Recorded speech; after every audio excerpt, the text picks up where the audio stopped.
for a higher standard. A young boy named Wessel came home from school one day, and he was looking very sad. So his father, Johann, saw him and asked him, "Wessel, what's wrong?" To which the young boy replied, "Papa, today at school I was looking forward to lunchtime, and I wanted to eat lunch. But when I saw my lunchbox, I saw it was empty. And later on, I found out that the school bully, Tabang, stole my lunch. And I hate him." And Johann, the father, took his son on his lap and saw this as an opportunity to teach his son a short lesson. A lesson that we can find in Matthew chapter 5, where Jesus speaks about loving our enemies. So Johann said to his son, "You see, my boy, we must love our enemies. If you show love to him, you will have a good impact on his life." Confident that Johann gave the lesson across to his boy, he sent him onward to school the next day. Later that day, Wessel came back with a big smile on his face and a skip in his step. So Johann was excited to hear his boy's news, and Wessel said, "Papa, it worked! It worked! I loved him and it worked."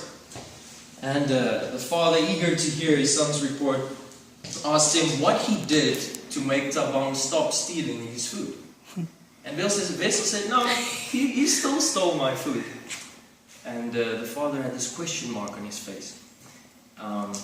But Wessel replied, "This time I put a mousetrap in my lunchbox."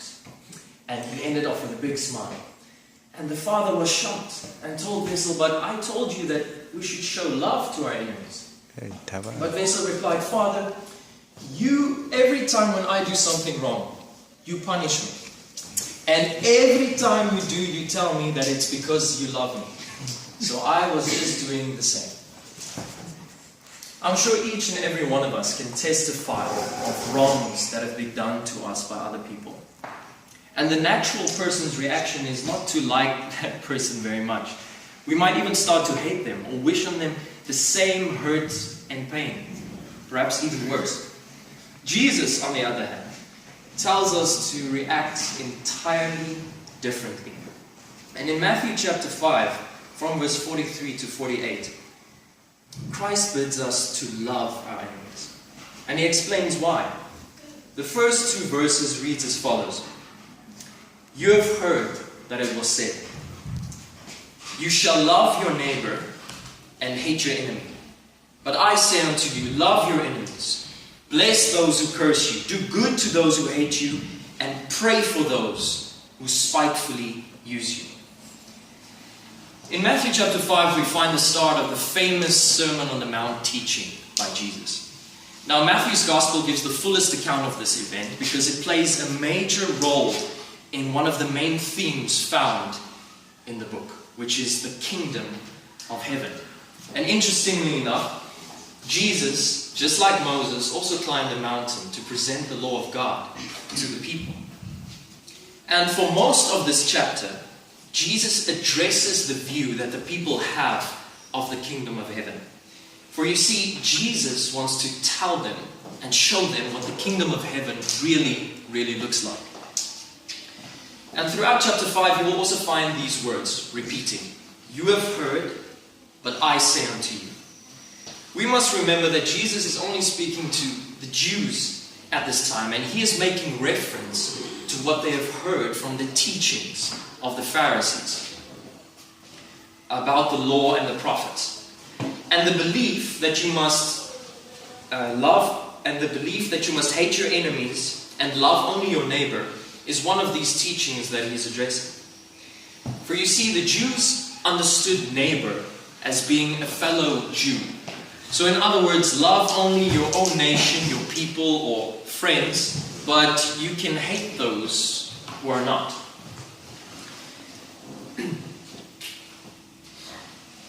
And in their view, then certain people do not deserve to be loved.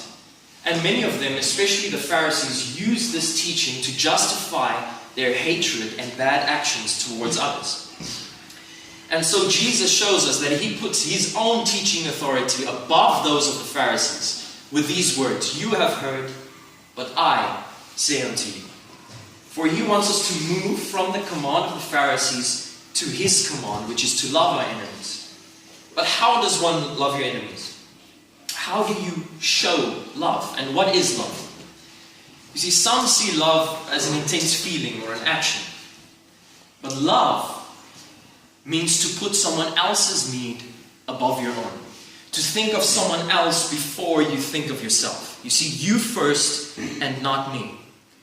If my mother in our home only had one slice of bread left, she would rather give that slice of bread to me to eat, because she thinks about my needs before her own.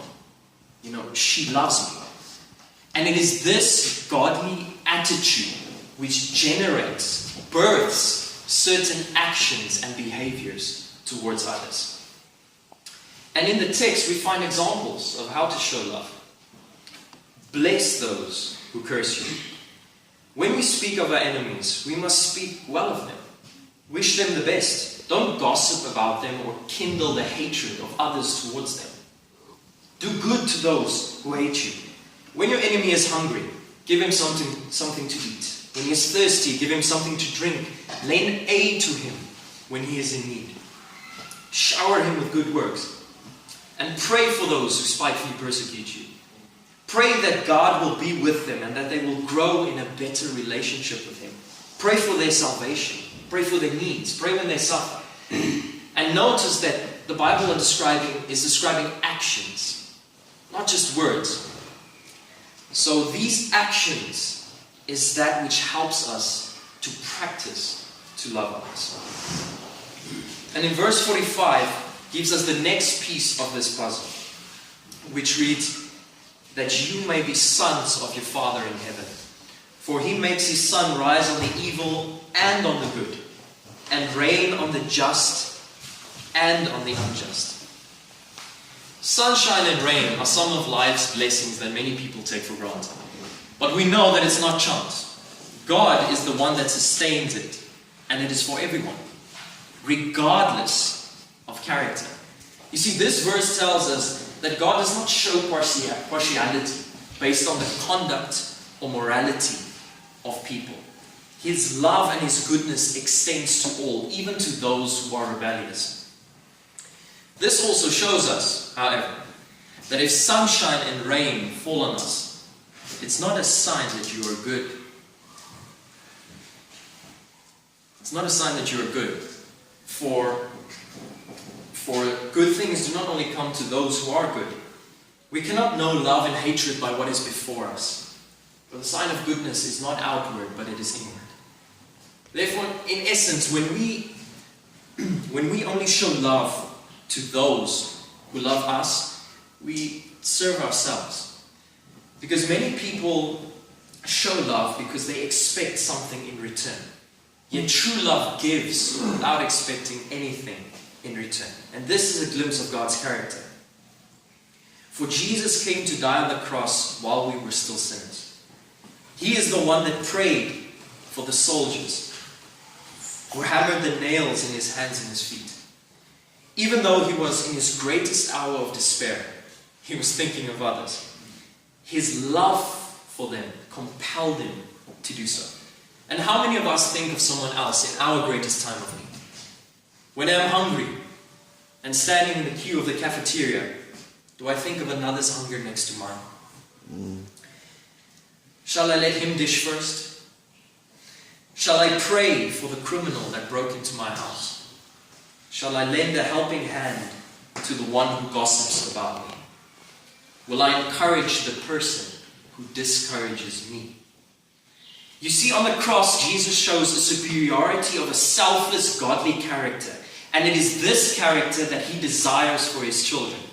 If we are to be called the sons of God, then we must have the same heart, which is to have the same love and attitude towards others, regardless of who they are and what their actions might be towards us. God is not blind to the evil deeds of others, and nor does he condone it. Yet his love does not come at the condition of anything. It's unconditional love. And in the same way, when vessel chooses to show love and kindness to the tavam. He does not agree with his actions, nor does he condone it. He doesn't even have to like him. But Vessel chooses to act the way a son of God would act. For he is focused on a higher standard of living. In their own eyes, the Pharisees saw themselves as righteous, better than the world, and they believed themselves different. Yet Jesus said that if you only love those who love you, then your conduct is no different than that of the Gentiles or the tax collectors, who were two of the most hated groups amongst the Jews. And when we cultivate a hatred to those that we consider our enemies, then we're harboring a darkness that will suppress a heavenly character that God wants to grow in us, which leads to a lower standard of living, which is the same as the world. But God calls us to be higher. And verse 48 gives us a glimpse of this higher standard that reads, "Therefore you shall be perfect, just as your Father in heaven is perfect." The Greek word for perfect can also be translated as mature or complete. And its core meaning, interesting, is to set out for a definite point or goal. It's a point aimed at a final conclusion or a state or act that someone strives for. And in Philippians 3 verse 12, we find this word as well being used in this context. "Not that I have already obtained this, or I am already perfect," says Paul, "but I press on to make it my own, because Christ is my own." In this verse, Paul is speaking about striving for this perfection. And you see, by loving our enemies, our character falls in line with the heavenly one, and we grow to be mature and complete. And this is the inward perfection that God is looking for. Not a sinless perfection, but a mature and godly attitude generated and motivated by our love for God, which leads us to be more and more like Jesus, to become more and more complete. And this in turn guides us. This in turn guides us to a higher heavenly standard of living that shows a superiority of character that the world does not possess. A standard that belongs to all those who are called the sons and daughters of God. It is hard for us to love because we are selfish by nature. Therefore, it's important to ask God to help us to love. Ask God in prayer. And why it's important to grow in a loving relationship with Jesus Christ, because it's only His love and influence that can suppress the sinful nature in ourselves in order to love. Because our love for Him is what compels us to love others. So Jesus is calling us to a higher standard of living. A way of life that generates a godly light that pierces through the darkness of this world. Therefore, brothers, the invitation to a higher standard is before us. Let us move from the command of man to the command of God, which is to love our enemies. Let us move from the care of man to the care of God, which is an attitude of love to all, regardless of who they are. From the conduct of man to the conduct of God, which is a higher standard of living that belongs to all those who want to be called the sons and daughters of God.